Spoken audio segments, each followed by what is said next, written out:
Shalom, shalom, bien-aimés dans le Seigneur, que Dieu soit loué. Lui qui nous a fait grâce, afin que nous puissions venir encore auprès de vous pour parler de la parole de Dieu. Parce que il est important en tant que chrétiens que nous puissions à tout moment méditer et lire aussi les Écritures. Alors sans plus tarder, bien-aimés, nous allons prier.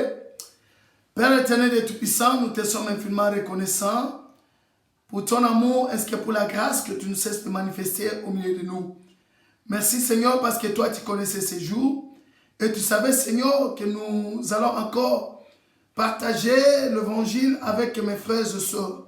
Nous te prions Seigneur que le Saint-Esprit, le Paraclet, celui qui parle mieux, puisse parler à ces instants et que le Saint-Esprit Seigneur puisse encore consoler, édifier et exhorter la vie de quelqu'un. Seigneur, merci pour ces instants. Au nom de Jésus-Christ, nous t'avions ainsi prié et nous disons Amen. Oui, bien-aimés dans le Seigneur, que Dieu soit loué pour ces jours parce qu'il nous a encore fait grâce d'être en vie. Plusieurs sont partis, mais moi et toi, nous sommes en vie. En ces jours, bien-aimés, nous voulons parler d'un thème qui est très important. Et notre thème est que votre cœur ne se trouble point. Le Seigneur lui-même sait pourquoi il nous parle de ce thème. Certainement, il y a quelqu'un dont le cœur est troublé. Il y a quelqu'un dont le cœur est troublé. Mais en ce jour, quand tu es en train de nous suivre, le Seigneur va te dire que ton cœur ne se trouble point. Alors, nous allons lire les Écritures. Nous sommes dans Jean chapitre 14. Nous allons lire les premiers versets. La Bible dit ceci. Que votre cœur ne se trouble point. Croyez en Dieu et croyez en moi. Bien-aimés, ici nous voyons que c'est le Seigneur Jésus qui est en train de parler aux disciples. Et quand est-ce qu'il est en train de parler? À l'heure qu'il est bien-aimé, ce quelques heures avant qu'il n'aille sur la croix. Quelques heures avant que les choses terribles et difficiles puissent arriver en sa vie. Quelques heures avant qu'il ne soit trahi par Judas. Et il leur dit que votre cœur ne se trouble point. Croyez en Dieu et croyez en moi.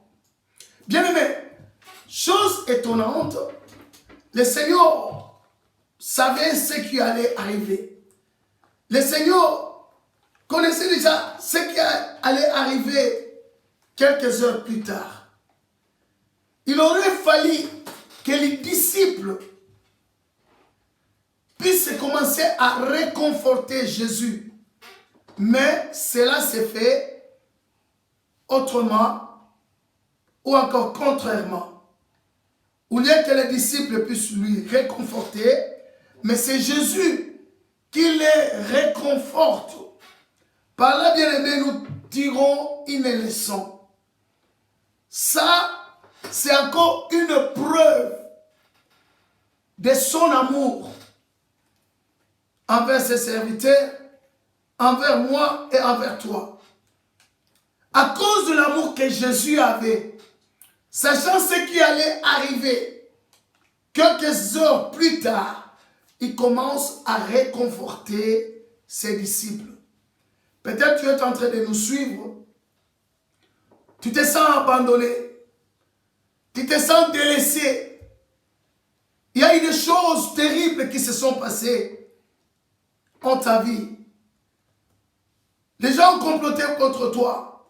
Les gens ont dit beaucoup d'histoires. Mais, bien-aimé, peu importe ce qui est arrivé. Ça peut être un problème dans les couples. Ça peut être que tu es marié. Mais depuis que tu es marié, jusqu'à présent, il n'y a pas d'enfant. Le Seigneur vient te dire que ton cœur ne se trouble point. Crois en lui et crois en Dieu. C'est un Dieu d'amour. Ça peut être là où tu travailles. Bien-aimé, ce qui se passe, ton cœur est déjà troublé. Il faudrait que je laisse ce travail ou je continue. Le Seigneur te dit aujourd'hui, que ton cœur ne se trouble pas. Mais crois seulement en lui. Ce qui est important, c'est de croire. Parce que dans la Bible, bien aimé, on a vu des gens qui ont crié au Seigneur. La Bible dit qu'il n'y a rien de nouveau sur cette terre. Je vais dire ceci. La situation que tu es en train de passer maintenant, il y a quelqu'un qui était passé sur le même chemin. La situation qui te tourmente maintenant, il y avait quelqu'un qui était déjà passé là. Mais le Seigneur te rappelle et te dit que ton cœur ne se trouble point. Tu peux être une chrétienne, tu es en train de me suivre. Tu es un chrétien, tu commences à te poser 1001 questions. Est-ce que l'Éternel m'entend? Est-ce que Dieu voit ma situation? Il te dit en ce jour que ton cœur ne se trouble point. Allons dans Daniel, chapitre 6e, bien-aimé. L'histoire que tous nous connaissons. Dans le chapitre 6e, la Bible nous parle de notre bien-aimé Daniel. Disons le premier verset jusqu'au 3e, la Bible dit ceci. Darius trouva bon d'établir sur les royaumes 120 satrapes qui devaient être dans tous les royaumes. Il mit à leur tête 3 chefs, au nombre desquels était Daniel, afin que ces satrapes leur rendent compte et que le roi ne souffre aucun dommage. Verset 3e. Daniel surpassait les chefs et les satrapes parce qu'il avait en lui un esprit supérieur et le roi pensait à l'établir sur tous les royaumes. Verset 4e. Alors les chefs et les satrapes cherchèrent une occasion d'accuser Daniel en ce qui concernait les affaires du royaume, mais ils ne purent trouver aucune occasion, ni aucune chose à reprendre, parce qu'il était fidèle et qu'on n'apercevait chez lui ni faute, ni rien de mauvais. Verset 5. Et ces hommes dirent, nous ne trouverons aucune occasion contre ce Daniel, à moins qu'on en trouve une dans la loi de son Dieu. Que Dieu soit loué. Bien-aimé, Daniel a trouvé grâce auprès de Dieu. Et il trouve encore grâce auprès du roi. Dans un pays étranger, Daniel croyait en son Dieu. Et Dieu l'avait donné une intelligence supérieure. Voilà pourquoi il se retrouve dans un pays étranger où le roi est en train de chercher 120 dirigeants. Mais au-dessus de ces 120 dirigeants, le roi dit que non, il faudrait qu'on mette encore 3 dirigeants. C'est-à-dire les autres vont donner des rapports à ces 3. Et ces 3 maintenant, ils vont voir s'ils peuvent traiter l'histoire. Ils vont traiter. S'ils ne peuvent pas, ils vont aller maintenant voir les rois. Tout ça, c'était pour un peu alléger la tâche du roi. Daniel se retrouve parmi les 3. Mais la Bible dit qu'en Daniel, il avait un esprit qui surpassait les autres chefs. Et pourquoi? Parce qu'en lui, il y avait un esprit supérieur. Voilà pourquoi même les rois commençaient maintenant à penser à établir Daniel au-dessus de tout le monde. C'est-à-dire au-dessus de tous les royaumes. Après les rois, ça devait être Daniel. Bien-aimé, comme dans toute communauté, là où il y a des gens, il y a de ceux-là qui sont animés d'une mauvaise foi. Il y a aussi de ceux-là qui sont animés d'une bonne foi. Alors, ceux qui étaient animés d'une mauvaise foi, ils ont d'abord regardé que non, nous sommes les natifs. Ça, c'est notre pays. Ce gars, Daniel, c'est un étranger. Et pourquoi les rois l'aiment beaucoup? alors il faudrait qu'on puisse faire quelque chose pour lui mettre des bâtons dans les roues. Je vais dire à quelqu'un, ça peut être la situation que tu es maintenant en train de passer. Tu travailles dans une compagnie, tu fais bien ton travail, tu es fidèle, tu es chrétien, chrétienne, et Dieu t'a donné une intelligence. Dieu t'a donné une particularité avec les autres qui ne croyaient pas. Parce que c'est un Dieu qui a toujours fait la différence entre ses siens et les méchants. Maintenant, qu'est-ce qui se passe? Les gens commencent à se comploter comme toi, contre toi.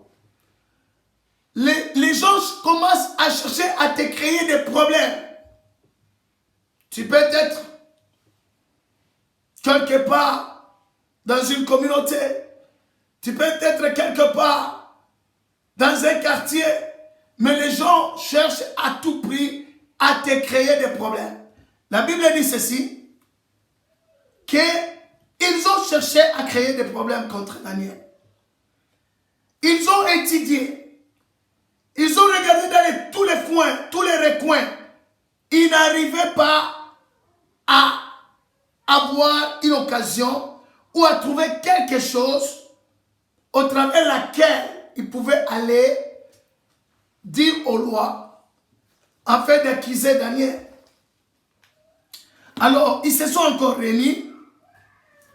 Ils ont dit, alors, Ségar est fidèle. Ségar craint son Dieu. Même si on mettait quelque chose là, même si on mettait l'argent pour qu'il ne va pas voler, parce qu'il craint son Dieu. On a trouvé d'un homme très fidèle à son Dieu. Et on a cherché par tous voies et moyens, trouver une faute auprès de Daniel. Ils n'ont trouvé rien de mauvais. Le maître a dit ceci, Jésus, le prince de ce monde vient, mais à moi, il n'y a rien de lui à moi. Alors cela se retrouve dans la Bible. Le Seigneur a dit que à moi, il n'y a rien de lui. De qui? Du diable. Parce qu'il a dit, le prince de ce monde vient. Mais à moi, il n'y a rien de lui. De la même façon que Daniel se retrouve un innocent. Et on cherche à lui créer des problèmes. On n'en trouve pas.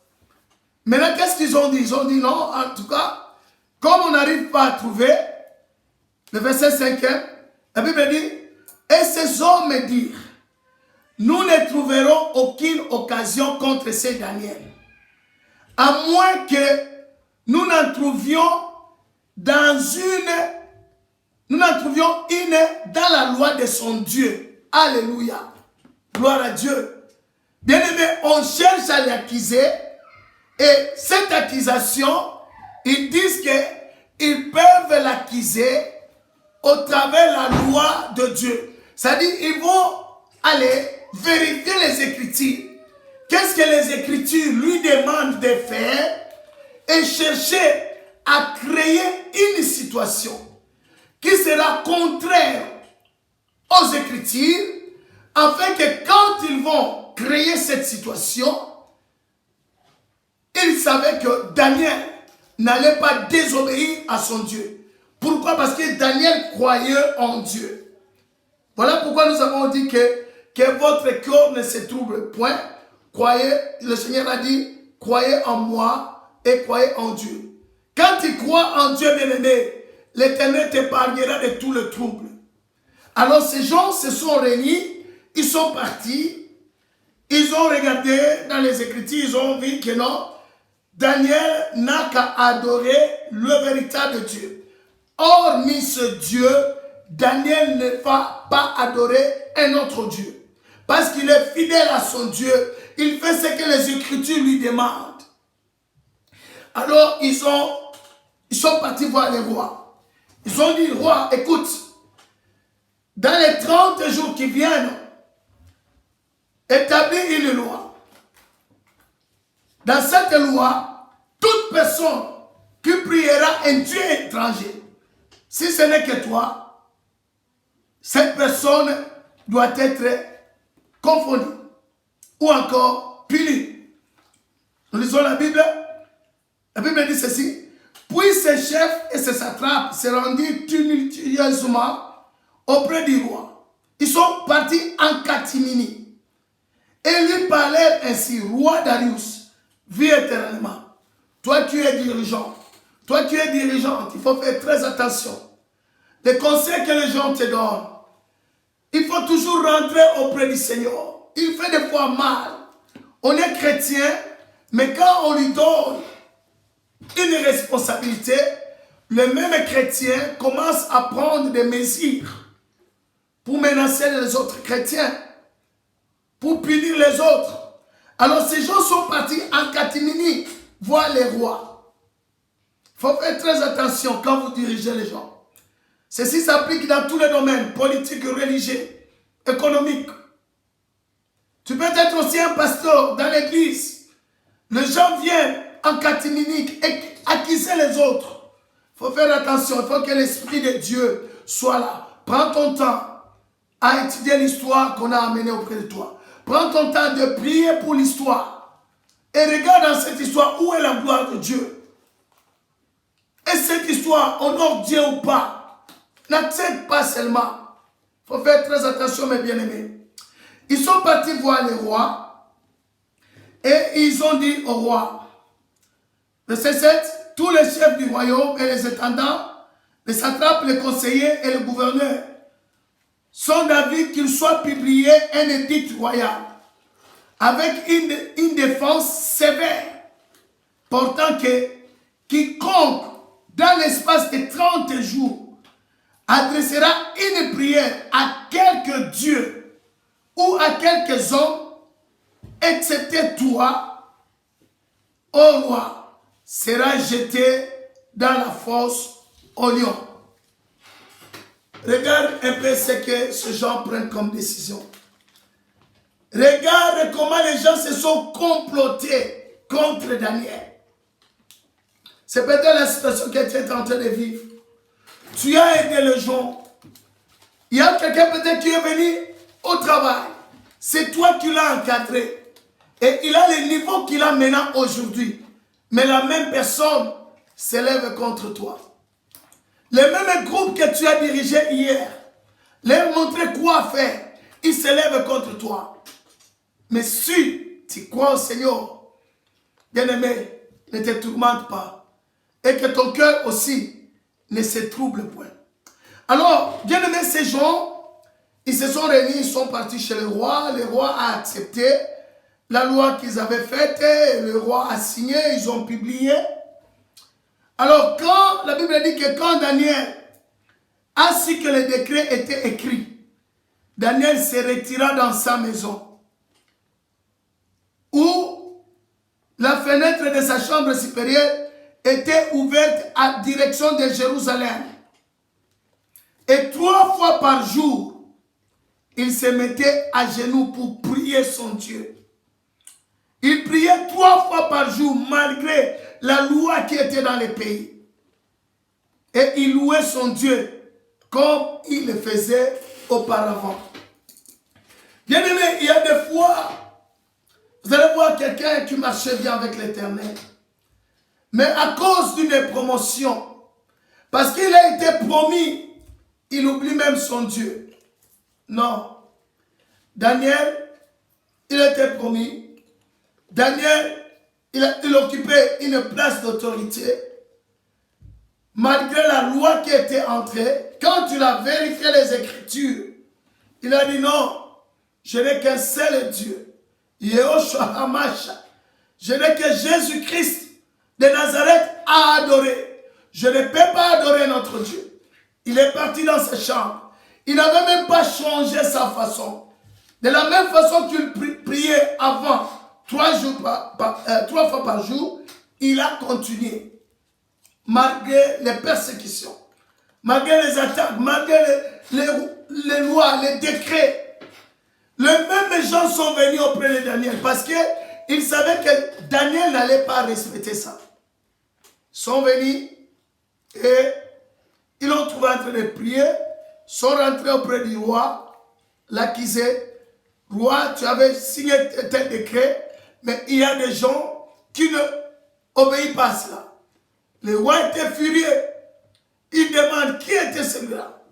Et quand on lui dit que c'était Daniel, la Bible dit que les rois étaient affligés. Ils cherchaient même pas de voies et moyens pour sauver Daniel. Pourquoi? Parce que les rois aimaient Daniel. Et ils pensaient même le mettre au-dessus de ces trois. Verset 14, la Bible dit, le roi fut très affligé quand il entendit cela. Il prit à cœur de délivrer Daniel. Et jusqu'au coucher du soleil, il s'efforça de le sauver. Verset 15. Mais ces hommes insistèrent auprès du roi et lui dirent, sache, ô roi, que la loi de Médès et Perse exige que toute défense ou tout décret confirmé par les rois soit irrévocable. Voilà, bien-aimé, toi qui as une position de direction, toi qui es une autorité, faites attention à ce que tu signes. Faites attention aux décisions que tu prends. Tu es chrétien, mais les décisions que tu prends aujourd'hui n'honorent pas le nom du Seigneur. Demain ou le lendemain, ça peut coûter ta vie.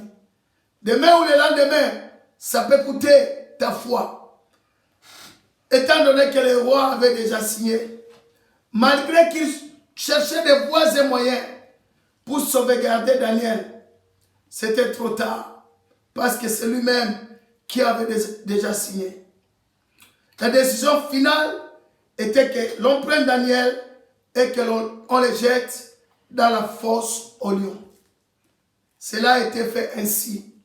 La Bible dit que le roi est parti, rentré à la maison, il a gêné, n'avait même pas mangé, il n'avait même pas appelé une concubine, parce qu'il était tellement touché, parce qu'il avait déjà signé la loi. Et même quand on mettait Daniel dans la fosse au lion, il lui a dit ceci, Daniel, que le roi, le Dieu que tu sers avec persévérance, te sauve et te délivre. Si bien le roi bien-aimé a signé ça, mais ça montre clairement que Dieu et le roi comprenaient que Daniel avait quelque chose en lui. Il comprenait que le Dieu de Daniel était le Dieu tout-puissant. Je vais te dire, bien-aimé, tu as le Dieu tout-puissant en toi. Celui qui s'appelle Jésus-Christ. Peu importe les menaces, peu importe le tumulte, peu importe le vent, peu importe le flot, peu importe les situations que tu es en train de vivre, sache que tu as un Dieu qui est très puissant. On jette Daniel dans la fosse au lion. Le lendemain, très tôt matin, la Bible dit, le roi se rendit très tôt matin. Verset 19, le roi se leva au point du jour avec l'aurore et il alla précipitamment à la fosse au lion. En s'approchant de la fosse, écoutez comment est-ce que le roi parlait. Il appela Daniel d'une voix triste. Le roi prit la parole et dit à Daniel, Daniel, Daniel, serviteur du Dieu vivant, gloire à Dieu. Bien-aimé, laisse-moi te dire, si tu vois ces combats, tu vois ces problèmes dans ta vie, c'est parce qu'ils comprennent qu'en toi, il y a un Dieu vivant. C'est parce qu'en toi, il y a la lumière. Oh, la lumière et les ténèbres ne marchent pas ensemble. La lumière ne vient que pour chasser les ténèbres. Voilà pourquoi tu es en train de passer ces circonstances. Il a dit, serviteur du Dieu tout-puissant, serviteur du Dieu vivant, ton Dieu que tu sers avec persévérance, as-tu pu te délivrer des lions? Et Daniel lui dit, ô roi, vis éternellement. Mon Dieu a envoyé son ange, fermer la guerre des lions, qui ne m'ont fait aucun mal, parce que j'ai été trouvé innocent devant lui et devant toi non plus. Ô roi, je n'ai rien fait de mauvais. Écoute, c'est pourquoi je dis que bien aimé, quand tu crois au Seigneur, peu importe les troubles, Dieu te délivrera de ces troubles. Peu importe les troubles, Dieu ôtera ces troubles, afin que sa paix, sa joie soit dans ta vie. Bien-aimé, Daniel sortit de la fosse au lion. La Bible dit, même pas une trace, même pas une trace, même pas voir là où le lion a mis même des griffes sur Daniel. Il était sain et sauf. Parce que le Dieu que moi je sers, le Dieu que toi tu sers, bien-aimé, il s'appelle le lion de la tribu de Juda. En tant que lion bien-aimé, il est descendu, il a envoyé son ange qui a fermé la gueule de tous les lions qui étaient dans la fosse. Et Daniel a été justifié. Pourquoi? Parce qu'il croyait en Dieu. C'est pourquoi nous avons dit ce matin, bien-aimé, nous avons dit ce jour, que votre cœur ne se trouble point. C'est même Dieu qui a sauvé Daniel de la fosse au lion. C'est le même Dieu qui sauva Shadrach, Meshach, Abednego dans la fournaise de feu. Parce qu'il s'appelle le feu dévorant. En tant que feu dévorant, bien-aimé, il descendit dans la fournaise de feu. Malgré qu'on avait mis les 3 compagnons de Daniel dans la fournaise de feu, qu'on avait encore chauffé davantage. Mais le feu dévorant descendit. Il a calmé ses feux. Même le roi, quand il revenait le lendemain, il regardait, il a dit, mais n'avons-nous pas jeté 3 personnes dans la fournaise? Mais je regarde, je vois 4 personnes. Et le 4e, c'est comme un ange. Mais c'était Jésus-Christ, bien-aimé. C'était le véritable feu dévorant. Il est venu garder Shadrach, Meshach, Abednego. Alors si Dieu avait intervenu pour Shadrach, Meshach, Abednego, si Dieu avait fait pour Daniel, parce que c'est bien-aimé, on crie au Seigneur. Ils ont mis leur foi en Dieu. Toi qui as mis ta foi en Dieu, bien-aimé, je vais te dire en ce jour, peu importe ce qui se passe, peu importe les circonstances, les temps soi-disant difficiles que tu observes dans ta vie, mets ta foi en Dieu. Crois en Dieu. Crois en Jésus-Christ. Il te délivrera. Il te justifiera. Peut-être, bien-aimé, tu es objet d'une accusation dont tu te retrouves innocent. Tu ne connais absolument rien. Mais tu te retrouves aujourd'hui dans la prison. Tu te retrouves aujourd'hui, on t'a limogé de ton travail. Mais tu ne connais absolument rien. Je vais te dire que le Dieu que nous servons va te justifier. Et il va encore te restaurer. Les gens qui t'ont haï hier, ce sont les mêmes gens qui vont clapper, qui vont frapper les mains quand tu vas passer. Ils vont t'applaudir. Garde ta foi. Crois en Dieu. Que votre cœur ne se trouble point. Que ton cœur ne se trouble point, bien-aimé.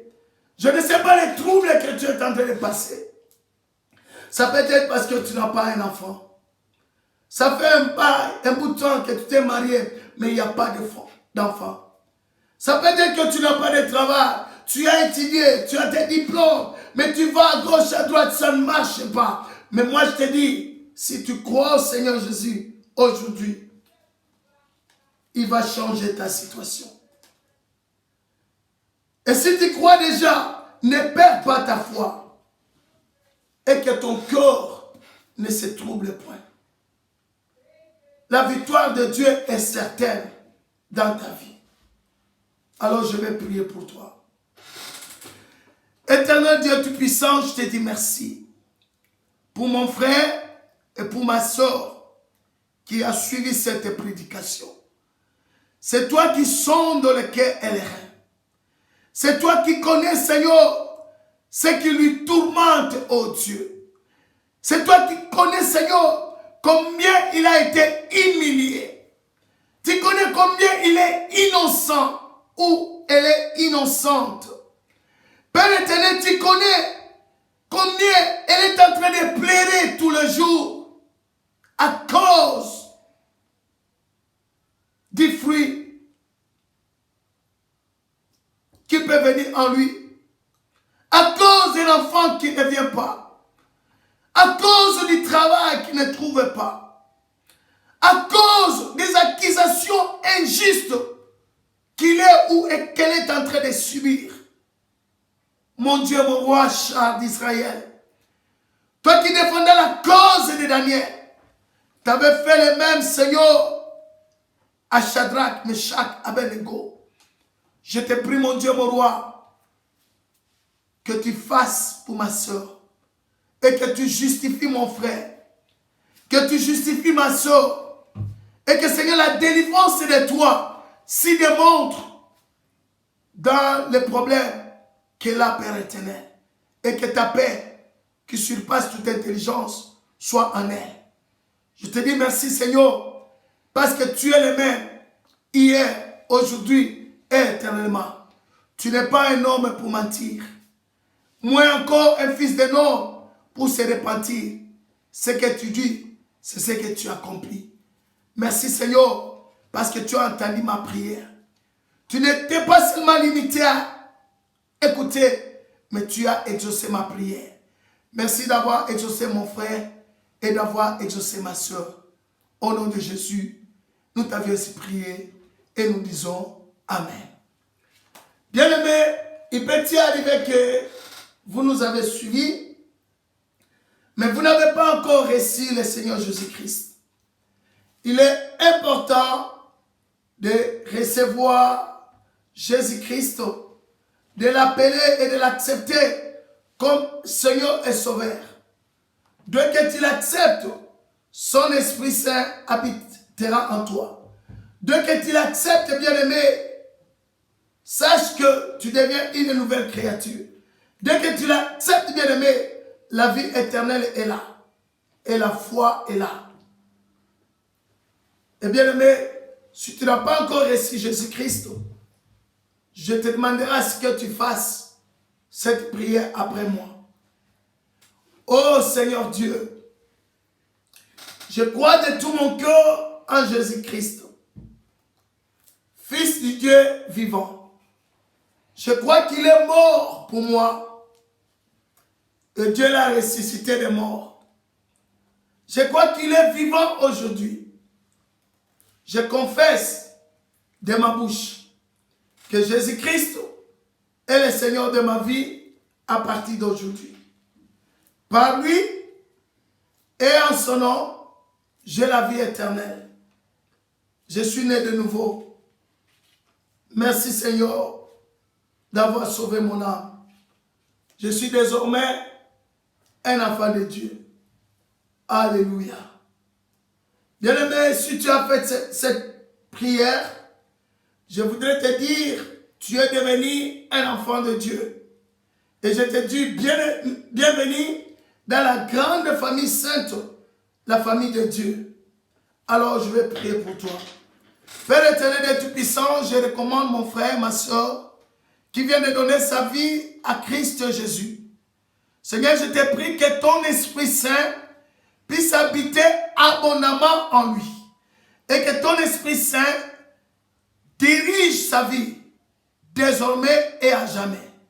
Merci Seigneur, parce que quand toi tu reviendras prendre ton église, mon frère, ma soeur sera avec nous ensemble et nous allons aller auprès de toi. Au nom de Jésus, nous t'avions ainsi prié et nous disons Amen. Ok, que Dieu te bénisse. Alors bien aimé, un petit conseil que je te donnerai. Tu as accepté Jésus-Christ, c'est bien. Je vous inviterai à venir de temps en temps dans notre chaîne pour toujours écouter la parole de Dieu afin que tu grandisses spirituellement. Nos adresses sont aussi là et aussi, si tu n'habites pas Kinshasa, bien-aimé, nous te prierons de chercher une église qui croit au Seigneur Jésus-Christ comme Seigneur et Sauveur. Et commence à aller là-bas afin que tu grandisses dans la foi. Au nom de Jésus, Amen. Que Dieu vous bénisse. Merci.